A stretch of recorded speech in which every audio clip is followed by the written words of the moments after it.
క్రీస్తు సువార్త. ఈ వాక్యాన్ని దేవుడి సమయాన్ని ఇచ్చినందుకే దేవాతి దేవుడైన మన దేవుడికి స్తోత్రం కలుగును గాక. ఈ సమయంలో దేవుడు మాట్లాడినాక ఈ సమయాన్ని నాకు ఇచ్చినందుకు దేవునికే మహిమ కలుగును గాక, దేవునికే స్తోత్రం కలుగును గాక. ఈ సమయాన్ని క్రీస్తు సువార్తని ఈ వాక్యాన్ని చెప్తున్నాం. దేవుని మాటలు వింటున్న వారికి, ఇక్కడ కూడి వచ్చిన బిడ్డలకి అందరికీ కూడా మన ప్రభు అయిన యేసుక్రీస్తు వారి నామములో నా వందనాలు. మీరు చూసి ఎవరైతే వింటున్నారో చూస్తున్నారో వారికి కూడా నా వందనాలు చెల్లించుకుంటున్నాను. ఈ సమయంలో దేవుని వాక్యం ఏంటంటే, నమ్మి రక్షించబడినవాడు,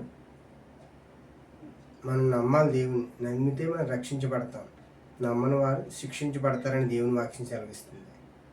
ఈరోజు మనం ఏంటంటే, దేవుడి కోసం యేసుక్రీస్తు వారు ఇద్దరిద్దరు శిష్యులు చెప్పిని, మీరు వెళ్ళి సమస్త జనుల్ని శిష్యులుగా మార్చమన్నాడు ఆయన. సకల జనుల దగ్గరికి వెళ్ళి దేవుని సువార్తను చెప్పండి అని, దేవుని మాటలు వివరించండి అని దేవుడు స్పష్టంగా యేసుక్రీస్తు ప్రభు వారే మాట్లాడాడు. ఈరోజు మనం నేర్చుకుందాం. ఎందుకంటే మనం నమ్మవలసిన దేవుణ్ణి, ఈ లోకంలో ఉన్న వాటిని లోకంలో ప్రతీది మనం జయిస్తాం, పాపం అన్నిటిలో మనం పడిపోతాం. కానీ దేవుని తెలుసుకుని మనం నమ్మితే మనం నిత్య జీవంలో ప్రవేశిస్తాం. ఈ లోకం వల్ల శాశ్వత కాలం కాదు, శాశ్వతమైనది దేవుని పరలోకమైన దేవుని రాజ్యం. మనం శాశ్వతమైన ప్రేమ, శాశ్వతమైన దేవుడి మాటలు మనం వినాలి అంటే ఈ సమయంలో ఈ వాక్యాన్ని మనం చూసి మనం నేర్చుకుందాం. దేవుని మాటలు కొద్ది నిమిషాలు మీరందరూ నాతో పాటు ఏకీవించండి, కళ్ళు మూసుకోండి, ప్రార్థన చేసుకుని వాక్యం భాగం చూద్దాం. ప్రేమ స్వరూపుడైన మా పరలోకున్న మా పరమ తండ్రి, నీ ఘనమైన శ్రేష్టమైన మీ నామాన్ని బట్టి వందనాలు. ఈ సమయంలో ఈ మాటల ప్రభువా మేము చెప్పుతుండగా తండ్రి, మీరే మాకు సహాయం చేయండి. ఈ మాటలు వివరించడానికి ప్రభువా మీ వాక్శక్తిని మాలో దయచేయండి తండ్రి. ఇదిగో ఇప్పుడు చెప్తున్నది మేము కాదు ప్రభువా, మీరే తండ్రి. ఏ మాటలు మాకు అవసరమో ఇక్కడ కూడి వచ్చిన బిడ్డలకి అనేక మందికి మాటలు చెప్పడానికి, మీ వాక్యాన్ని ప్రభువా అనేక మందికి సువార్తను ప్రకటించబడటానికి మీరే కృప చూపించండి. ఇప్పుడు చెప్పుతుండగా తండ్రి, మీరే మాకు తోడుగా ఉండి మాటలు ఎలా వివరించాలో మీ ఆత్మతో మమ్మల్ని నింపి ఈ మాటలు చెప్పడానికి, అనేక మంది వినటానికి, చూడడానికి, వారికి వాక్శక్తి అనేక మంది మాటలు వినాలి తండ్రి.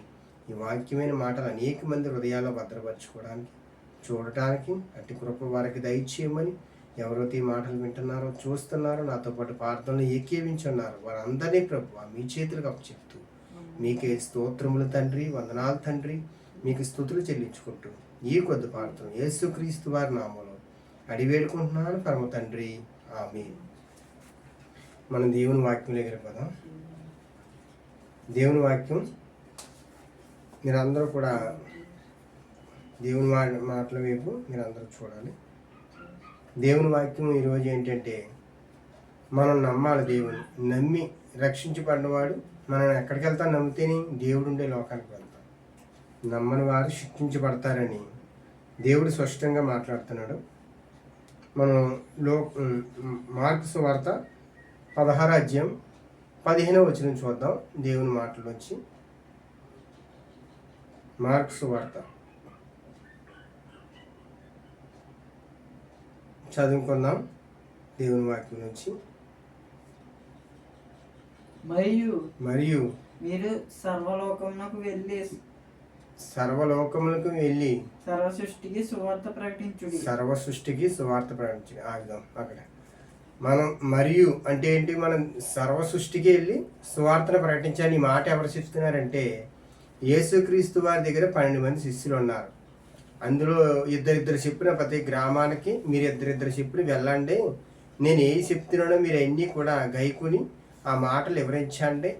ప్రతి ప్రాంతానికి వెళ్ళి దేవుని మాటలు వివరించండి, వారందరినీ కూడా శిష్యులుగా చేయండి.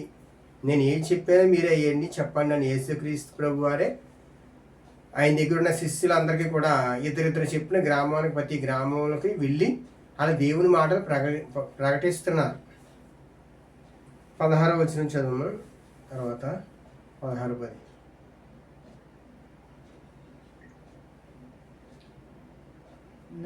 నమ్మి బాప్తిసం పొందువాడు రక్షించబడును, నమ్మని వారికి శిక్ష విధించబడును. చాలు.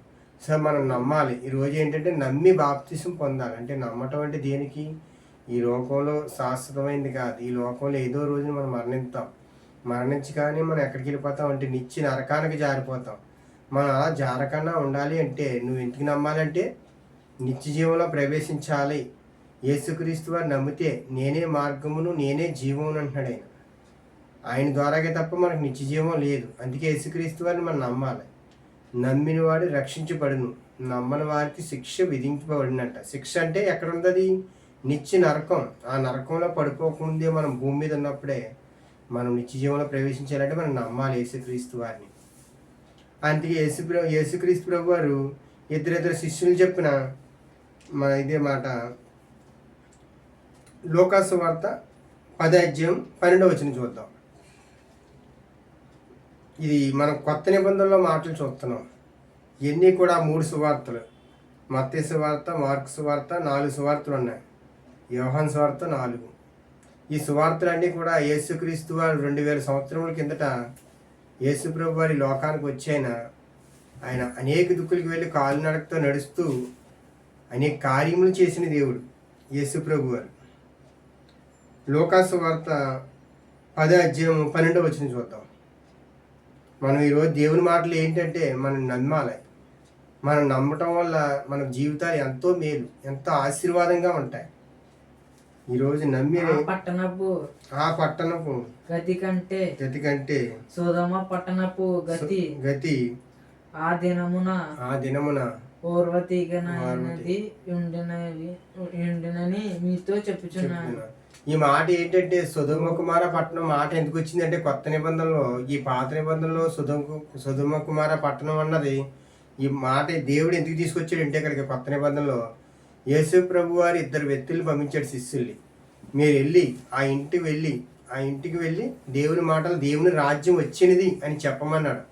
ఆ ఇంట్లో ఎవరైతే మిమ్మల్ని చేర్చుకుంటారో ఆ ఇంటిలో వారికి సమాధానం ఉంటుంది, వాళ్ళకి ఆశీర్వాదం ఉంటుందని ముందుగానే యేసుప్రభు వారు శిష్యులతో చెప్పాడు. చెప్తుంటే ఏ గ్రామంలో అయితే మిమ్మల్ని చేర్చుకోరో ఆ గ్రామంలో మీ పాదధూళి దులపండి. అది సొదొమ కుమార సాక్ష్యం పలుకుతుందంట. అప్పటికి సొదొమ కుమార పట్టణం ఏ విధంగా అయిపోయింది అదే ప్రకారంగా అవుతుందని. అంటే ఇప్పుడు అనేక మంది దేవుని మాటలు చెప్పాలని వెళ్తున్నారు. కానీ ఈ మాటలు ఎందుకంటే దేవుని మాటలు వినటం వల్ల అనేక ఆత్మలు రక్షించబడతాయి. భూమి మీద మనం మరణించి మిరిపోయినప్పుడు మనకి ఏది శాశ్వతం కాదు.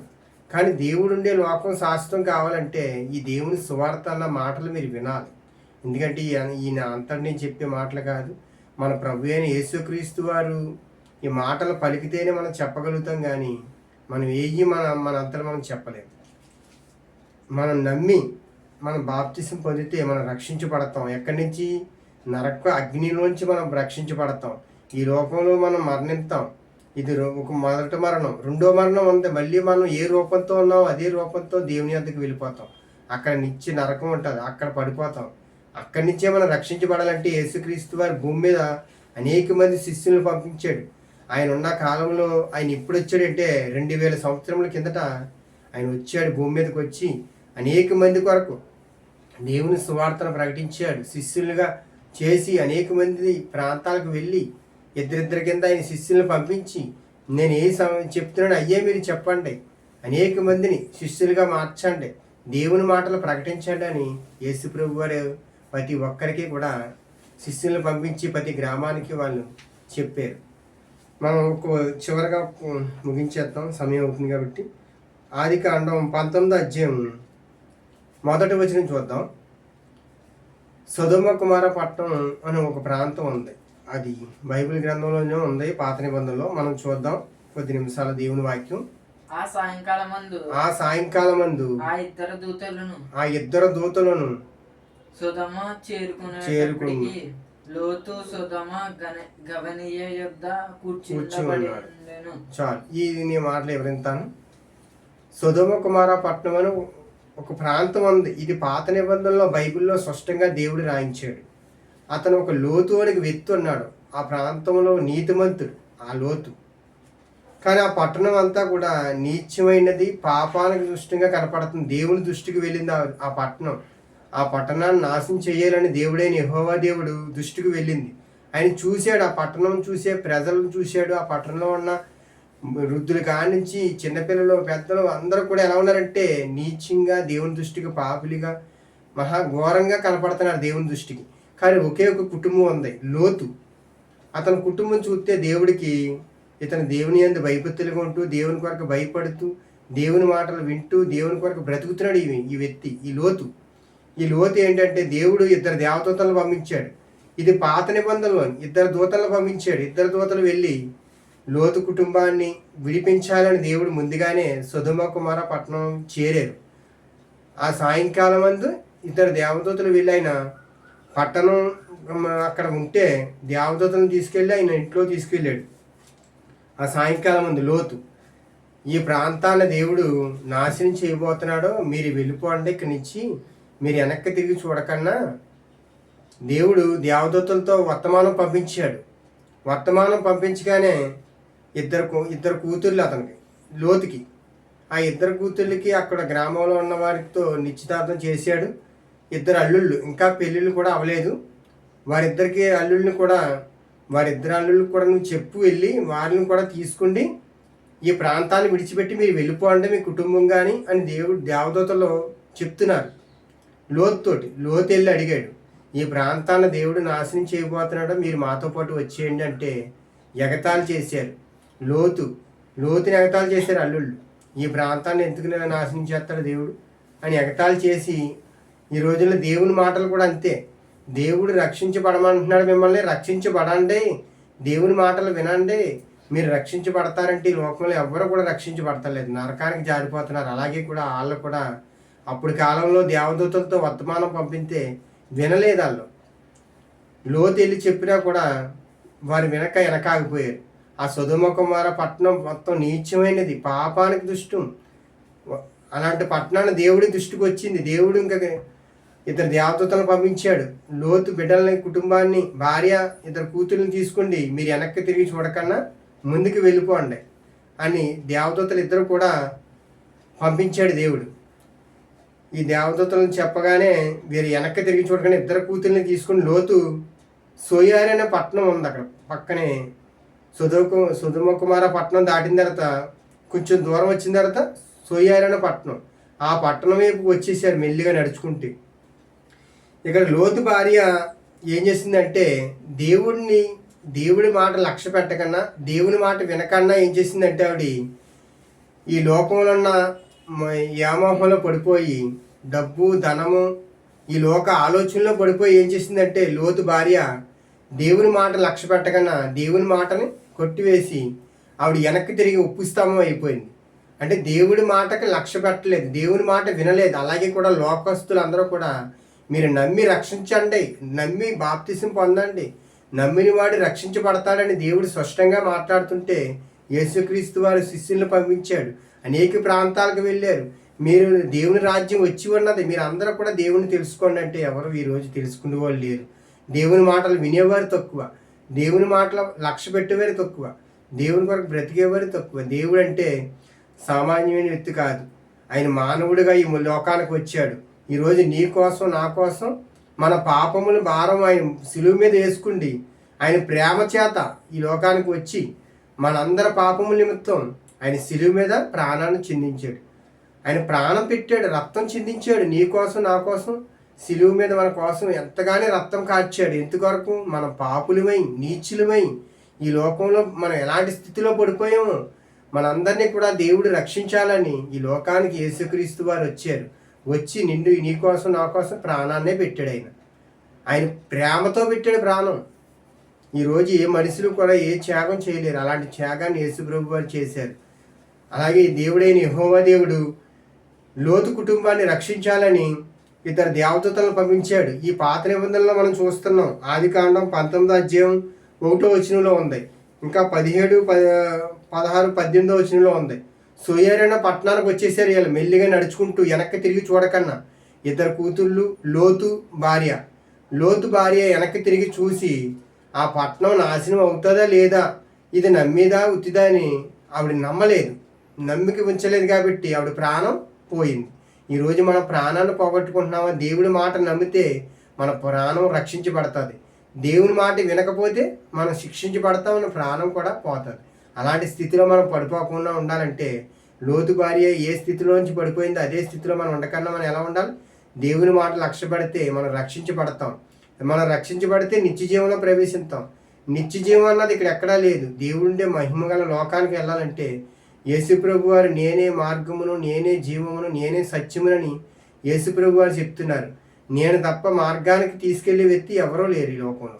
ఆయన్ని మనం నమ్ముకుండి ఆయన కొరకు మనం బ్రతికితే మనం దేవుడుండే లోకానికి చేరతామని, ఈ లోకం అలవాటులో లోకంలో ఉన్న ప్రతిదీ కూడా విడిచిపెట్టి మన యేసుక్రీస్తు వారిని అంగీకరించి ఆయన నామాన్ని రక్షణ పొందితే మనం నిత్య జీవంలో ప్రవేశిస్తాం. ఈ లోకంలో ఉన్న శిక్ష నుంచి మనం విడుదల కలుగుతుంది. ఈ లోక పాపం నుంచి నీకు విడుదల దొరుకుతుంది. ఈ లోకంలో ఉన్న ప్రతి దాంట్ నుంచి నీకు విడుదల దేవుడు ఇస్తాడు. ఇవ్వాలంటే మనం ఏం చేయాలి? యేసు ప్రభువారిని మనం అంగీకరించాలి, ఆయన నమ్మాలి. అందుకే నమ్మిన వాడు రక్షించబడతాడు, నమ్మని వాడు శిక్షించబడతాడు. లోతు భార్య నమ్మలేదు కాబట్టి శిక్షించబడ్డారు. అందుకే మనం ఈరోజు ఏం నేర్చుకున్నాం? మనం నమ్మటం, నమ్మిటి వల్ల రక్షించబడతాం, నమ్మకపోవటం వల్ల శిక్షణ అంటే ఎక్కడ ఉంది? నిత్య నరకం ఉంది, భూమి మీద ఉంది. మనకి భూమి మీద మనం చేసే ప్రతి పాపములకి శిక్ష ఉంది. కానీ దేవుణ్ణి కలిగి జీవిస్తే మనకి ఏ శిక్ష ఉండదు. రోమా పత్రికలో మాట చెప్తున్నాడు, దేవుని యందు ఉన్న వారికి ఏ శిక్ష లేదంటున్నాడు. మనం యేసుక్రీస్తు వారిని కలిగి ఉంటే ఏ శిక్ష మన మీదకి రాదు. ఎందుకంటే ఆయన రాజ్యంలో మనం పాత్రులుగా ఉంటాం, ఆయన కుమారులుగా మనం పిలువబడతాం. అవన్నీ మనం పొందుకోవాలి అంటే మన దేవుని కలిగి జీవించాలని ఈ మాటలు ముగిస్తూ ఈ సమయాన్ని దేవుడు ఇచ్చినందుకే దేవునికే మహిమ కలిగిన గాక. మనం ప్రార్థన చేసుకుని ఈ మాటలు ముగిస్తున్నాం. మహాపరిశుద్ధుడైన మా పరలోకమున్న మా పరమ తండ్రి, నీ ఘనమైన మీ శ్రేష్టమైన మీ నామాన్ని బట్టి వందనాలు ప్రభువా. క్రీస్తు సువార్తని ఈ మాటలు మేము చెప్తున్నాం. ఇదిగో తండ్రి, ఈ మాటలు ఎవరు విన్నారు, ఎవరు చూశారు తండ్రి, నాతో పాటు ఈ ప్రార్థనలు ఏకీభించున్నారు వారందరినీ ప్రభువా మీరు జ్ఞాపకం చేసుకోండి. ఈ మాటలు వాళ్ళ హృదయాల్లో భద్రపరచండి. ఈ మాటలు చెప్తుండగా ప్రభువా తండ్రి, మాకు ఇంకా ఈ వాక్యాన్ని చెప్పడానికి ఆసక్తినివ్వండి. వాక్యాన్ని ఇంకా మేము నేర్చుకోవడానికి మమ్మల్ని ఇంకా బలపరచండి మీ మాటల్లో తండ్రి. ఇగో ప్రభువా, ఈ మాటల ద్వారాగా అనేక హృదయాలు ప్రభువా వాళ్ళు భద్రపరచుకోవాలి. ఈ మాటలు అందరి హృదయాల్లో తండ్రి. ఇగో ప్రభువా, నమ్మి రక్షించబడ్డవాడు ప్రభువా, మేము రక్షించబడ్డాము అంటే కేవలం ప్రభువా మిమ్మల్ని బట్టే తండ్రి. ప్రభువా ఇగో తండ్రి, నమ్మని వారు శిక్షించబడతానంటున్నారు. నమ్మి బాప్తిసం పొందినవాడు రక్షించబడతాడు. మేము రక్షించబడ్డాం, అనేక మంది రక్షించబడాలి, అనేక ఆత్మలు రక్షించబడాలని ఈ మాటలు మీకు తండ్రి. ఇదిగో అనేక మంది మాటలు వింటున్న వారిని, చూస్తున్న వారిని, ఇక్కడ కూడి ఉన్నవారిని తండ్రి మీ చేతులకు అప్పచెప్తూ ప్రతి ఒక్కరిని మీరు కాపాడి దీవించి మన వారమంతా మీరే కాపాడమని మీకే స్తోత్రములు వందనాలు చెల్లించుకుంటూ ఈ కొద్ది ప్రార్థన మారక్షుడైన యేసుక్రీస్తు వారి నామములో అడివేడుకుంటున్నాను పరమ తండ్రి, ఆమేన్. వందనాలు.